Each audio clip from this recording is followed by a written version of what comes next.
એટલે ઓલો છોકરો પંખારે શું વળખાય છે તને કહું? એ સવારનો આમ પંખારે બોલ બાંધે છે, પછી બોલ બાંધીને પછી આમ બેટ મારશે. મને આમ દોરી બાંધતો હોય એવું લાગે છે. એ દોરી અને એની હારે બોલ બાંધ્યો છે, પછી આમ બેટે મારશે. એ એકલો એ રીતના રમે, સવારનો રમે છે. મારો હાલો એને મમ્મી ના નહીં પાડતા હોય? મમ્મી તો ક્યાંય અંદર કામ કરતા હશે.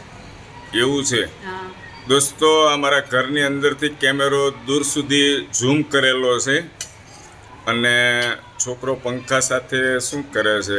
પંખા સાથે રમત રમે છે. મારો બેટો જબરો છે. વાહ, જો દોરી બાંધીને બોલ ટીંગાડશે પછી મારશે એમ બેટે બેટે જો હવે હેઠો ઉતર્યો છો, મને જોઈ ગયો એવું લાગે છે. હે, જોઈ ગયો એવું લાગે છે. બેટ લઈને પાછો ઉપર ચડે.